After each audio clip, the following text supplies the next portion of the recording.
Content is intended to provide accurate information, however, is not intended as financial, tax, or legal advice. Please consult a financial, legal, or tax professional for specific information regarding your individual situation. Opinions expressed and provided are for general informational purposes only and should not be considered a solicitation for the purchase or sale of any security. Welcome to Game Plan for Retirement with Chris Mcintire. Mcintire Retirement Services, Northwest Ohio's retirement planning resource.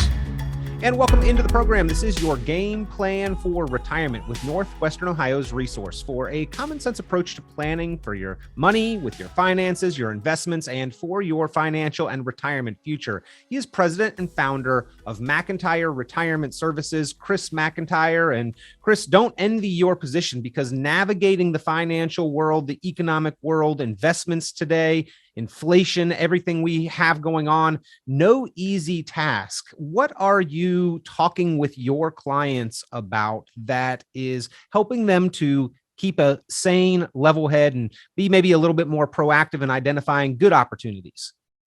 That's a great question, Peter. And if I was going to move my camera for those that watch the podcast, there's a sailboat on the other wall here. And I would say, up here around the coast of Lake Erie, we are tacking, which means you're sailing into the headwind. So you have to go left and right to make forward progress.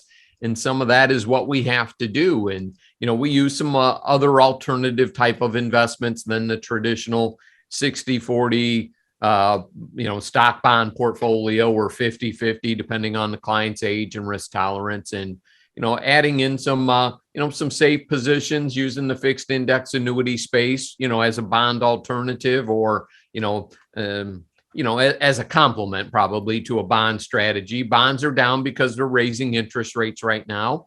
And then also using some real estate positions as well, too, more the commercial real estate side of things, if you will, not a rental property down the street that somebody might own, kind of more on the commercial industrial side of things. And that can be a good inflation hedge, because landlords can pass on the cost of inflation to the leaseholders.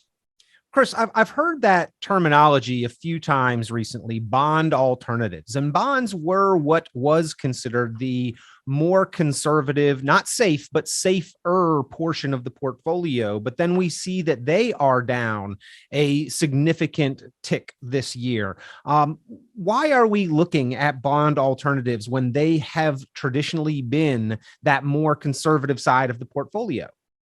Bonds, like our traditional certificates of deposit at the bank, have suffered from very low interest rates as well. So, it's not like we're holding a basket of bonds that are paying 5 or 6% like the old days. They might be paying 2.5%, 3%. And if inflation is running at 6 and 7, that's part of the inflation risk with bonds. And then also, as they begin to raise interest rates out there, Peter, and they're going at it a pretty rapid clip here now to try to keep inflation at that 2% threshold. And they've got a ways to go. The cat got out of the bag, and putting him back in the bag is the challenge. So, as they raise interest rates and start raising them pretty rapidly, that puts downward pressure on the pricing of a bond until it has its maturity. So, like I think we talked about on a show we did last month was, some of that pricing is only temporary, because once they're done raising the interest rate cycle, or if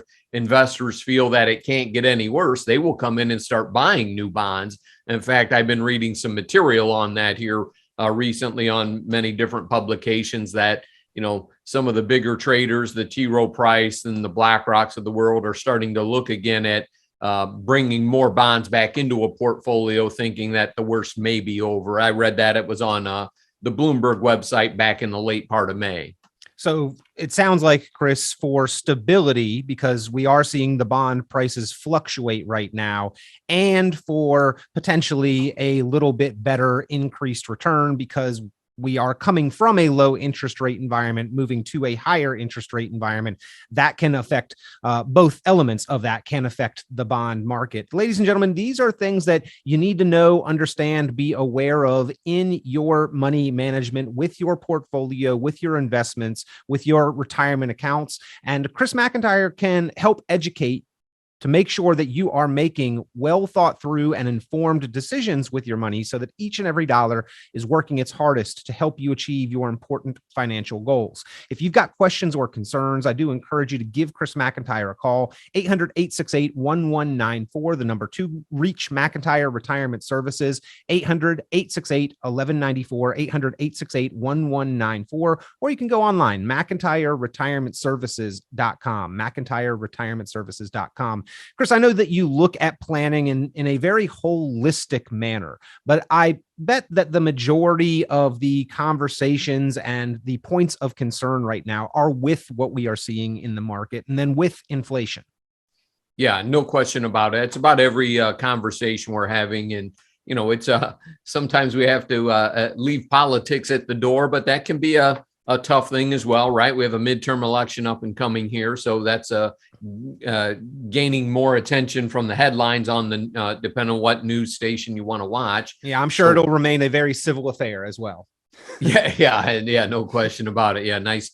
Going to be an easy election cycle here. This one's probably going to be very heated, obviously. So, if I was running on the one side of politics, I'd want to keep the recession talk going, the inflation talk going. If I was on the other side of that, position, I would want to, try to find other neutral ground. Okay. The reality is, look, when gas is, $5 a gallon, basically, and here in the United States and in California, my cousin lives out there. They're paying over $7 a gallon, and so, that's like a tax increase. So, for, the average middle class American family and even lower middle class American family, man, that takes a lot of discretionary income out of their pockets, basically, which means they're not going out to eat as much, and it's expensive to go to the grocery store. When oil prices and gas prices are up, everything goes on a truck at some point. Well, guess who ends up paying the freight, so to speak? You and I do, John Q. Public and his family. And ships to get here burn an incredible amount of diesel fuel as well. So these prices affecting just about everything that we touch, do, see, purchase. Chris, when the average American family maybe was filling up their tank every 3 to 7 days or so for $40, and now that's more like $80, that puts a big dent in things. And I try to remember back to like the Great Recession time period. And if you recall, we were still kind of recovering from Katrina at that point in time, and all of the price differences and increases that had happened at the pump as a result of Katrina, I think is actually, in many cases, what hurt more Main Street Americans than even the stock market fiasco that went on in that time. And I know that we can recall back, and it was painful when we saw the markets tumble in the Great Recession. But day to day, it was those prices at the pump that I think were really killing Main Street activity in small businesses. Yeah, I couldn't agree more with that. When you're checking out at the grocery store line and it's costing you $50 every week to go into that grocery store, and then another $15 at the gas pump, you're talking, that's a lot of, again, discretionary income. Are you not buying a $5 latte? Are you not going to remodel the kitchen? Are you not going to buy a new home?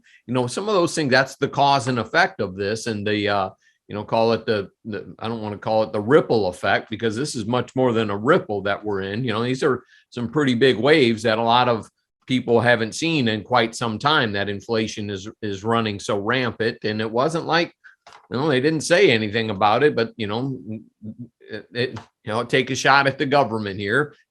They spent way too much money than they should have, and put more money out into the system is probably a better analogy, and the Federal Reserve now is trying to tightening. So the administration does this, the Federal Reserve is doing the exact opposite to get money out of the system. And maybe we'll get them to work in conjunction with one another here and get the worst of it behind us. And I think you'll start to see it'll happen in the real estate market as well, because it's been red hot all over the country. As people are moving from, high tax states into low tax states. as they are working from home more often. They need a house that's got an in-home office and that type of thing, moving out of the big cities, where there's can be lots of crime, lots of other issues that people are doing this mass exodus. And unfortunately, when you move out of the big city, you don't have the mass transportation. So you have to drive a vehicle. And, I don't know, I probably a fair statement to say that the electric vehicle infrastructure isn't in place just yet here in the United States by any stretch. And, I don't know, both my vehicles are paid for. Why do I want to buy an electric car right now? I don't need one, Yeah. That's Well, just me. They mandated that we stay home from the office for like 2 years. And now that gas prices are closing in on $5 a gallon, I feel like it's our time to say, hey, we were successful in working from home for the last 2.5 years. I think we're going to sit this one out and continue working from home. I was having that conversation with my brother who has been called back to the office here recently. Chris, you mentioned tacking in a sailboat. And it always amazed me that we can actually make forward progress and head into the wind by maneuvering correctly. That whole process is actually is remarkable to me. I honestly, I don't really completely understand how it's done, but in the financial world, facing headwinds, there are still opportunities to make financial progress. Opportunities in crisis, I think, is a term that had been coined at one point in time. There are places right now where we can find those opportunities amongst the chaos that we feel like and see in the news media is going on day to day. Yeah, Peter, that's a good perspective. So, we look, what's the opportunity right now? All right, well, if your IRA is down in value, do you convert it to a Roth IRA and let it recover? Right? Because if it's down and, we'll just say 20% to use an even number, your $100,000 is now worth 80, you can convert some or all of it, regardless of what age you are, into a Roth IRA, pay the tax on it at 80,000 and let it grow tax-free, for the foreseeable future, no required minimum distributions, tax-free to your beneficiary. So that's an opportunity right now. The other side to that is, for those that can't do those types of conversions or do not want to, your investments typically are going to spin off some dividends or interest off of bonds. That money gets reinvested and buys more shares of stock at lower prices, which you will realize down the road on the recovery side. The bond prices will eventually recover once they're done with the interest rate cycle, and you'll be buying bonds at higher interest rates. So you're kind of buying future higher rates of return in the bond market. And, I probably have that conversation, back in 2018, the last time they raised interest rates, we had that conversation every day. Here again in 2022, we're having that conversation as well, because let's be honest, the people that are listening to this show today aren't always ingrained in how bonds actually operate, that they have a maturity value. All I got to do is hang on until it matures and I get my money back. If I sell it on my statement date that looks like a train wreck, right, you're going to lock in the loss on that. So it is sometimes more than just the value of what you had last month to the value of what you have this month. There's more to it than that. It's not that simple, obviously. Well, if you would like to identify those opportunities that will help you make future financial forward progress, give Chris Mcintire and Mcintire Retirement Services a call, 800-868-1194. That's 800-868-1194, 800-868-1194. Chris, I know that I mentioned and that your approach is a very comprehensive, holistic approach, but there's really a number of large topics that are of concern that are discussed, many subcategories beneath each one of them, but income, investments, taxation, healthcare, legacy, these seem to be the topics that are on the top of mind for savers and investors. Are there any other big ones there, or are you diving deep into those on a routine and regular basis with each of your clients? Yeah, Peter, we cover, a number of different issues. Obviously, the income, the taxation side, very important to us. We'll probably work on some Roth conversions here, depending on what the markets do early in the summer. That's typically something we'll do late season if the market is performing nicely and, less volatile. Now would be some of those opportune times to convert to Roth IRAs. I've got XYZ mutual fund down 20%. Why not move it into your Roth and let it recover income tax free, you could say. And by the way, no income limitations on those conversions. I know a lot of people, good income earners, are a little frustrated that they cannot contribute new dollars to their Roth IRAs. But if the money is already built up inside of a traditional tax deferred IRA, you can move it over with no income limitations. Now, if you're earning a higher income, Chris, that may be something that you want to crunch the numbers on.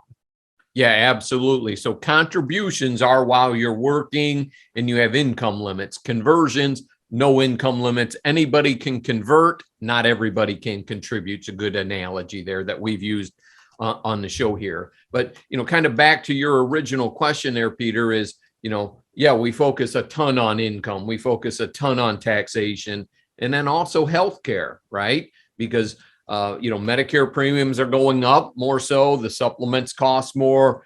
Clients have more money that's going to come out of pocket. So addressing that, everybody thinks they get to 65, Medicare covers everything. It certainly does not. You have a lot of out-of-pocket expenses. And in fact, some of you that have, great health insurance at work, you retire, you might be digging into your pockets like never before, and I think Peter and I were self-employed. So we obviously, are used to going into our pockets for health insurance premiums and things like that. And then there's also the long-term care side of that, Peter, that, trying to educate people, man, this is the one that's a challenge here is, some people, they hope they don't go into a nursing home or it's not going to happen to them. It's going to happen to their neighbor instead. And, none of us know, obviously. So, how do you hedge against writing an $8,000 a month check to a nursing home? That's $100,000 a year. It does not take long to burn through money like that. So I always tell folks, I'm like, look, what's the reason you insure your house? Well, in case it burns down, right? The odds of that happening are 1 in 1,200. Why are you wasting money on homeowners insurance when you have a 50% chance of needing some form of long-term care? Whose money do you want to use to pay for that? Yours or an insurance company's? Yeah, and the Department of Health and Human Services actually state that the numbers are pretty significantly high, pretty scary numbers there for the number of people, the percentage that will need some level of care during the course of their lifetime. Almost 7 in 10 is a pretty scary factor there. And Chris, speaking of that insurance, if I am looking at insurance on my home as the analogy, I don't take the value of my home in cash and sit it in the bank and say, well, I'm self-insured. I can cover the loss of the value of my house because I've got the cash over here. And yet people do take that approach with long-term care. Why is that something that we may want to reconsider and look at what are potentially more effective options to leverage dollars? Well, sure. And again, let's use an easy number here. Somebody's got an investable assets of, $1 million, just to use an easy number, but a big one. If you took 1% of that $1 million, you could probably get some very good comprehensive coverage that, if you never used it and you died, you'd get the money back. Okay. And probably income tax free if you did it the right way to your beneficiaries, versus risking spending $100,000 in 1 year. Why wouldn't you want to spend 10 grand over 10 years, or 10 grand a year over 10 years, just in that example I'm giving you. You can certainly do it cheaper than that. We have a dear friend of ours that is in a nursing home with a cognitive impairment and has had some of that in the family and then took proactive steps back in the late 1990s. This is 2022. In the late 1990s, they hedged their bets, and it now pays 100% of her $8,000 a month bill in a nursing home. It's a protection that you don't want to overlook, ladies and gentlemen. As many places as we can make sure that we are stable, secure, and confident in our financial lives and with our financial progress, we want to take those steps proactively. And Chris McIntire can help you formulate that plan, execute and implement that plan, and then monitor and continue to update that plan along the way, because our life changes and so does the economic world around us, as we can plainly see. If you would like help and assistance, if you would like the guidance of an experienced, qualified professional, pick up the phone and give Chris McIntire at Mcintire Retirement Services a call, 800-868-1194. That's 800-868-1194, 800-868-1194. Chris, I think that there is a lot that it's that old Yogi Berra statement, we don't know what we don't know. I think that's who coined that one. In the investment world, it seems like people don't really understand the amount of risk that they have in their portfolio. In the tax world, it seems like people don't really understand, have not quantified how much they will likely pay in taxes. In the healthcare world, it's like a lot of people don't know how much that costs, how likely we are to incur that, and that there are options out there that can help us address all of those things. I think most people have no idea how much risk they are taking with stocks, with bonds, with the income risk of running out of money. The survivorship risk is a big one as well, because if you were to ask, your average 62 to 65-year-old listener on the radio show here today, they probably have very little life insurance. The biggest risk you would have to, kind of that survivorship risk is the 5 years coming into retirement and the first couple 3 to 5 years after retirement, because you're going to lose a Social Security benefit. You could have substantial pension ramifications as well if something happened early in retirement.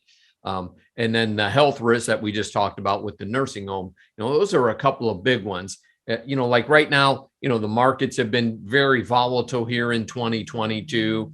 And, most folks do knee-jerk reactions, and they're like, all right, it's down, I want to get out.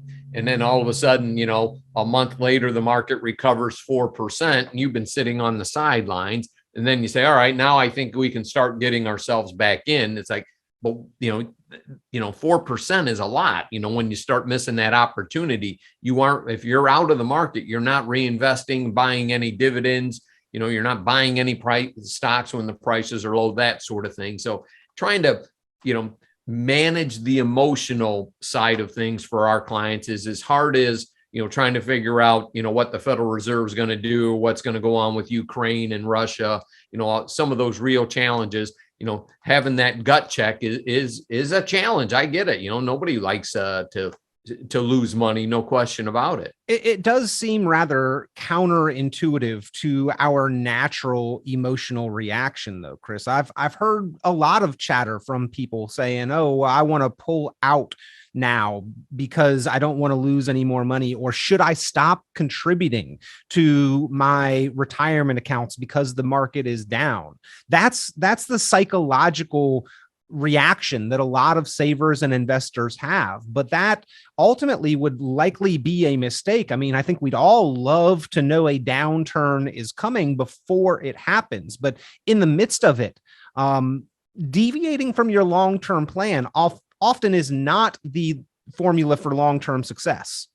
Yeah, you're exactly right. And, it's easy for me to sit here and on the things I do with my wife and I's money is I've done anything different, continuing to put money in, the way we've got it invested is the way I've kept it. I haven't made any real tactical moves. It's hard to go from stocks into bonds when they're raising interest rates. Let's be honest, and you have to build well-diversified portfolios that are in line with your overall risk tolerance. This year has been a challenge, no question about it, because of the bond pricing for the conservative investors. The 60-40 portfolios have really struggled this year, 60% stocks, 40% bonds, or even vice versa. That's been an unpleasant ride. It can turn quickly though, and that's why we advocate, using some of the real estate holdings to diversify, right? You have stocks and bonds, real estate can be a diversifier there. Also using some of the safe money strategies, a guaranteed rate annuity or a fixed index annuity that at least protects your principal. Some of those can have some income elements on there as well. If you wanted to create another income stream, that's many different aspects that are out there. And I'll be honest, I'm not a big fan of variable annuities. We don't do them in our office at all. Just never have. They are a risk asset. So we've kind of been talking here about diversifying the more conservative side of a portfolio throughout the show today. So that's where that guaranteed rate annuity or the fixed index annuity may be a complement to your overall portfolio, not the know all end all and put all your money in one basket with only you want to spread your money around. That's for sure. Diversify. You've spoken a lot about complementary pieces, and that's really an important factor, Chris, is that we are not all in on one approach, that we have segmented our financial approach, some safe money, some liquid money, some growth money, some money that is there and accessible for emergencies. That's usually like the bank. We know it's there. We know we can get our hands on it. Some money that is specifically geared to generate income into the future, whether it be Social Security, a known piece for that. Pensions were a piece that supported retirement for a long time. Annuities, dividend producing stocks, real estate of some type, and then some growth money. But in a time like this, Chris, we don't really want to have to access that growth money to create the income that we depend on. Yeah, because it's down, it's taken a hit, and you don't want to pull money out of something that's gone down in value. Recently had a discussion with some clients that were thinking about buying another house, and making a change there, and decided not to. The real estate market's pretty hot. Prices are very high, and investments have taken a little bit of a hit. And they said, look, we're fine where we're at right now. We can wait this out. Maybe there'll be a better buying opportunity down the road. So sometimes you have to have some patience. We do like dividend paying stocks. Those, that is nice to have that income that comes in, even as that stock price can drop in value, as long as that dividend is continuing to come out. And you can research and find companies that have a very long track record of paying that increasing dividend and help continue on with that stream of income. Like Peter said, real estate, you get rentals using real estate's another good income element as well in the crazy world that we live in today. Now, Chris, we've all heard the saying, it's not what you make, it's what you keep. But in retirement, we've got the lump sum. We're not really making or earning any new income. So it's not what you have, it's what you get to keep. You've been a self-proclaimed tax geek. Why is no retirement plan complete without a tax plan to coordinate and complement it? Well, it's a kind of a measure of efficiency, if you will. I had a recent meeting with a young guy, mid 50s, had $1 million in his 401k account, and it was really the only money he had.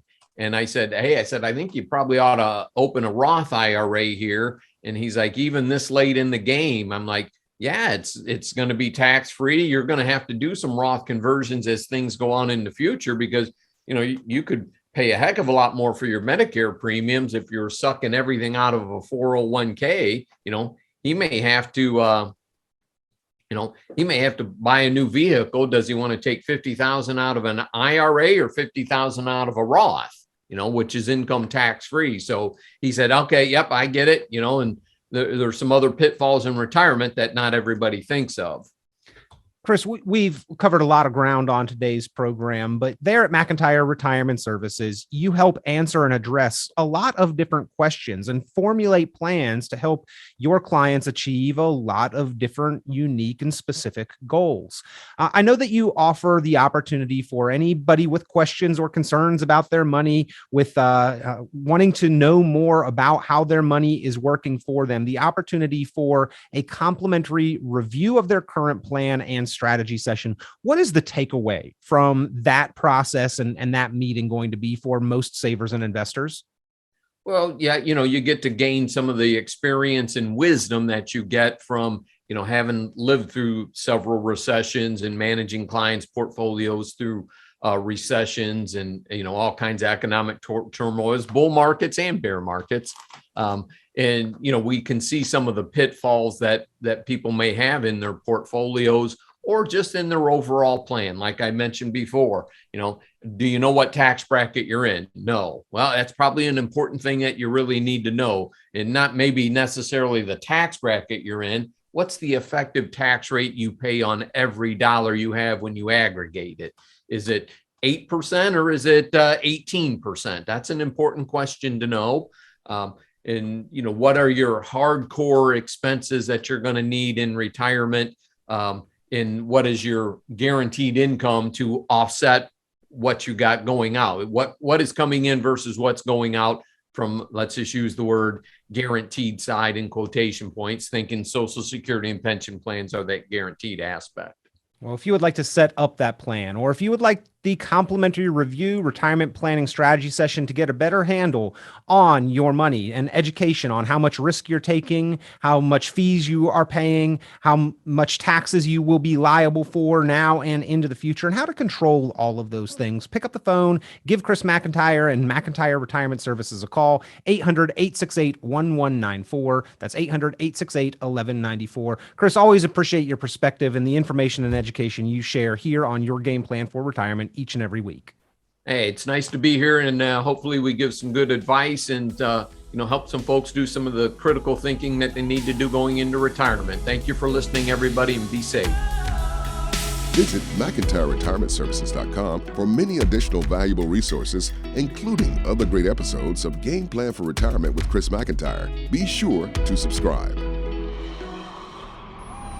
The content of this radio show is provided for informational purposes only and is not a solicitation or recommendation of any investment strategy. You are encouraged to seek investment, tax, or legal advice from an independent professional advisor. Any investments and/or investment strategies mentioned involve risk, including the possible loss of principal. Advisory services offered through Brookstone Capital Management, a registered investment advisor. Fiduciary duty extends solely to investment advisory advice and does not extend to other activities such as insurance or broker-dealer services. Advisory clients are charged a quarterly fee for assets under management, while insurance products pay a commission, which may result in a conflict of interest regarding compensation. Any comments regarding safe and secure investments and guaranteed income streams refer only to fixed insurance products. They do not refer in any way to securities or investment advisory products. Indexed or fixed annuities are not designed for short-term investments and may be subject to caps, restrictions, fees, and surrender charges as described in the annuity contract.